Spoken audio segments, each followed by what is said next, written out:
Hello everyone, welcome you all to Cognizance IAS. इस series में हम इंडियन इकोनॉमी के ऑलमोस्ट 500 ऑब्जेक्टिव क्वेश्चन को डिस्कस करेंगे जो विकास सर के द्वारा बनाया गया है और उन्हें सॉल्व करने के बेटर अप्रोच को सीखेंगे। तो यहाँ टॉपिक दिए हुए हैं जिनके क्वेश्चंस को हम डील करेंगे, साथ ही इंपॉर्टेंट टर्म्स को भी समझेंगे। जैसा कि हम लोग जानते हैं कि इंडियन इकोनॉमिक्स काफ़ी ज़्यादा हाईली वेटेज हैं to all the competitive exam, specially UPSC, CAPF and PCS exam. So without wasting time, let's start today discussion. So today we will discuss the question number 71 to 80. So let's start the today discussion. Question number 71 का आपने यहाँ पे देखा होगा 4 options दिया गया और 4 options में आपका कौन सा ऑप्शन सही होने वाला है। देखिए यहाँ पे पूछा जा रहा है currency and coins are the fiat money. सबसे पहले हम लोग को कॉन्सेप्ट पता होना चाहिए कि फिएट मनी क्या होता है। जैसे हम लोगों ने कल डिस्कस किया था लीगल टेंडर मनी के बारे में। ओके, तो लीगल टेंडर मनी मीन्स उसका कोई लीगल वैल्यू होगा। और यहाँ पर भी अगर मैं करेंसी एंड कॉइन्स की बात करूँ तो फिएट मनी ही आपका एक तरह से लीगल टेंडर मनी होता है। फिएट का मतलब ये होता है कि ऑर्डर। यहाँ पे फिएट मनी का मतलब ये भी होता है कि जो ड्राइव किया गया उनका वैल्यू किनके द्वारा, गवर्नमेंट के द्वारा उनका वैल्यू ड्राइव किया गया है। जैसे अगर मान के चलिए 1 रुपये का सिक्का है, 1 रुपये का सिक्का का क्या वैल्यू है वो गवर्नमेंट ने वहाँ पे ड्राइव किया हुआ है। ओके, तो यहाँ पे आप देख सकते हैं कि करेंसी एंड कॉइन्स अर्थ क्या होता है, आपका फिएट मनी होता है जिनका वैल्यू कहाँ से ड्राइव किया गया है, सेंट्रल गवर्नमेंट से ड्राइव किया जाता है। Okay, currency do not have the intrinsic value but coins have. यहाँ पे करेंसी एंड कॉइन्स दोनों का इंट्रिंसिक वैल्यू नहीं होता है, कॉइन्स का भी नहीं होता है। तो ये ऑप्शन आपका गलत हुआ। Currency and coins are the legal tender. जैसे मैंने यहाँ पे कल डिस्कस किया था लीगल टेंडर के बारे में। तो लीगल टेंडर का मतलब ये होता है कि यहाँ पे कोई भी citizens of the country refuse नहीं कर सकता है पैसे लेने से। अगर मैं किसी भी सामान को या गुड्स को खरीद रहा हूँ और मैं उनके बदले उन्हें 100 रुपये दे रहा हूँ, अगर उस सामान का वैल्यू का दाम 100 रुपये है तो वो पर्सन रिफ्यूज नहीं कर सकता। अगर वो पर्सन रिफ्यूज करता है तो उसे पनिशमेंट होगा। तो उसको हम लोग कहते हैं लीगल टेंडर मनी। और फिएट मनी कहने का मतलब ये है कि उनका वैल्यू ड्राइव किया गया है सेंट्रल गवर्नमेंट से, उनका कुछ ना कुछ वैल्यू होगा। ओके, तो वही मैं बोल सकता हूँ कि यहाँ पे कि currency and coins are the legal tender. Check आपका क्या है, यहाँ पे लीगल टेंडर नहीं है, इसलिए ये आपका ऑप्शन 4 गलत हो जाएगा। इस तरीके से आप देख सकते हैं कि 21 का थर्ड एंड 21 का आपका आंसर क्या होगा, B, first and third. Okay, चलते हैं question number 22। Consider the following statement, currency notes are the legal tender. Obviously currency आपका नोट्स अब लीगल टेंडर, अभी मैंने डिस्कस किया currency notes are the unlimited legal tender. देखिए इनका कहने का मतलब ये है अनलिमिटेड लीगल टेंडर। कॉइन्स आपका क्या है कि लिमिटेड लीगल टेंडर है। यहाँ पे लीगल टेंडर कहने का मतलब ये होता है कि जनरली जो कॉइन का जो फंक्शंस होता है वो कुछ लिमिटेड हद तक होता है। जैसे आप एग्जांपल ले सकते हैं 50 पैसा का कॉइन आप ऑफर कर सकते हैं 10 रुपये तक। अगर जैसे मैं आपको 10 रुपये तक का मैं 50-50 के सिक्के दे रहा हूँ, 20 कॉइन दे रहा हूँ। ओके, अगर आप मुझे 100 रुपये का सामान मैं लिया हूँ, 100 रुपये का सामान मैं आपको दे रहा हूँ और आप मुझे अगर 100 रुपये के मतलब 50 पैसे के 200 कॉइन दे रहे हैं तो मैं यहाँ पे आपको मना कर सकता हूँ कि मुझे 200 कॉइन ना देने के बदले आप मुझे करेंसी नोट दे सकते हैं। ओके, तो यहाँ पे मैं रिफ्यूज कर सकता हूँ। जैसे लीगल टेंडर में क्या है ना कि आप रिफ्यूज नहीं कर सकते हैं मनी को जब आप पेमेंट एक्सेप्ट करते हैं तो। लेकिन यहाँ पे लिमिटेड कहने का मतलब ये है कि आप रिफ्यूज कर सकते हैं कि मुझे नहीं चाहिए 50 पैसे के 200 कॉइन।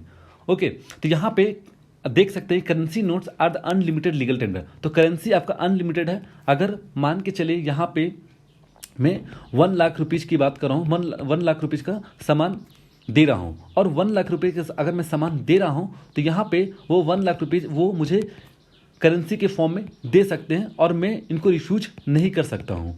ओके, तो वही चीज़ दिया गया है, currency notes are the unlimited है, आप दे सकते हैं, अनलिमिटेड लीगल टेंडर वो कहलाता है।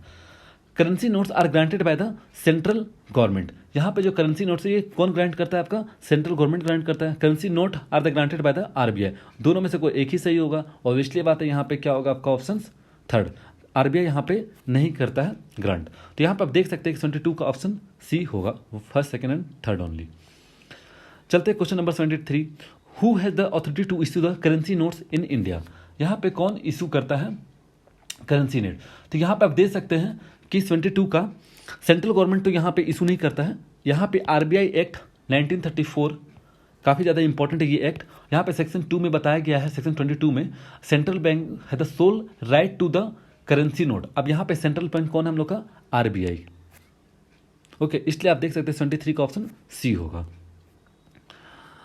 Consider the following statement regarding the currency circulation in India.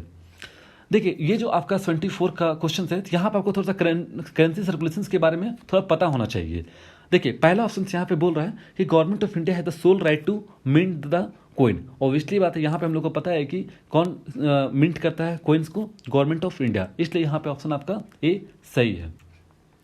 The coin are issued for the circulation only through the RBI in the terms of the RBI act 1934। ये भी आपका सही है। देखिए, generally यहाँ पे भी जो मैंने फर्स्ट क्वेश्चन की बात की, ये आप लोगों को पता होगा कोइन कहाँ कहाँ पे मिंट होता है। इंडियन गवर्नमेंट अगर मिंट करती है तो ये मिंट होता है आपका, एक पहला है मुंबई, सेकेंड अलीपुर जो कोलकाता में है, एंड सैफाबाद हैदराबाद में है, एंड चेरलापाली ये आपका अभी हैदराबाद में, एंड नोएडा। 5 जगह पे आपका कोइन मिंट होता है। मुंबई, अलीपुर, सैफाबाद, चेरलापाली एंड नोएडा।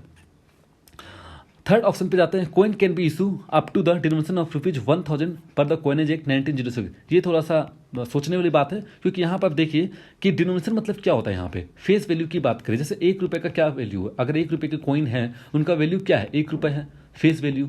ओके, अगर मैं बोलूँ यहाँ पे 10 रुपीज़ का कोइन है, अभी मैक्सिमम कितना है? 10 रुपीज़ का कोइन।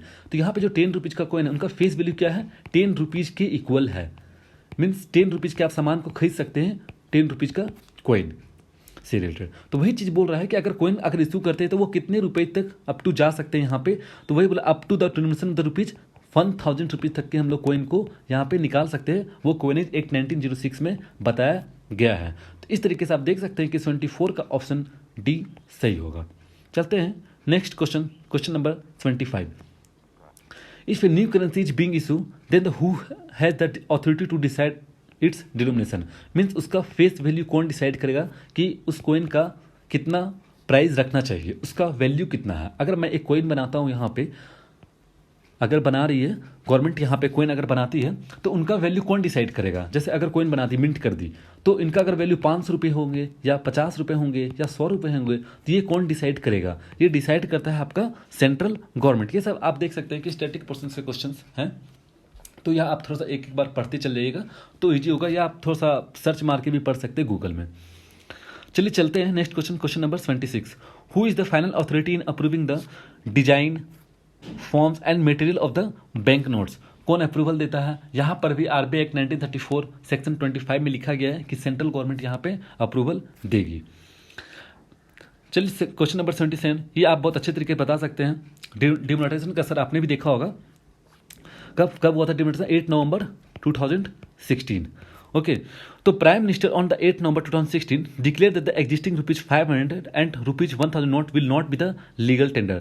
यहाँ पे will not be legal tender, इसका मतलब ये है कि आप रिफ्यूज करने से मना कर सकते हैं after 8 November. This was done under which of the following act? अभी मैंने बहुत ज़्यादा आरबीआई एक्ट 1934 की बात करा था। ऑब्वियसली ये आरबीआई एक्ट 1934 के अंडर में ही आएगा। आप यहाँ पे एलिब्रेट भी कर सकते हैं, जैसे बैंकिंग रेगुलेशन एक्ट 1949। ये तो ऑब्वियसली बात नहीं होगा, क्योंकि बैंक रेगुलेशन से रिलेटेड ये एक्ट बनाया गया है। Payment and settlement system act 2007, ये भी आपका नहीं होगा। Does not require any statutory banking, ऐसा तो नहीं है, इसलिए आपका यहाँ पे देख सकते हैं कि ऑप्शन ए यहाँ पे सही होगा। आरबीआई 1934 के अंदर डिमोनेटाइजेशन किया गया था। क्वेश्चन नंबर 28, विच एजेंसी है the authority to declare that certain bank not cease to be the legal tender?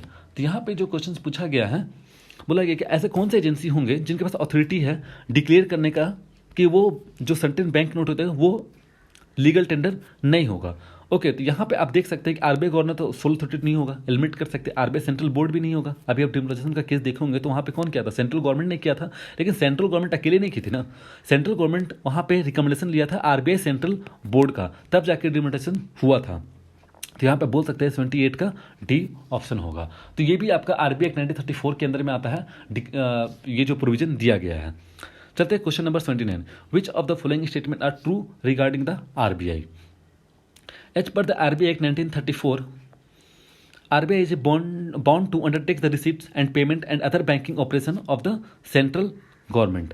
तो ऑब्वियसली बात है ये आपका ऑप्शन सही होगा। As per the RBI act 1934 RBI the oblige to act as a banker to the state government, तो banker भी बन सकते हैं। तो यहाँ पे दोनों का दोनों आंसर सही है अगर आरबीआई के बारे में आप थोड़ा सा इसके फंक्शंस के बारे में स्टडी किए होंगे तो इसलिए आप बोल सकते हैं 79 का ऑप्शन क्या होगा यहाँ पे सी होगा।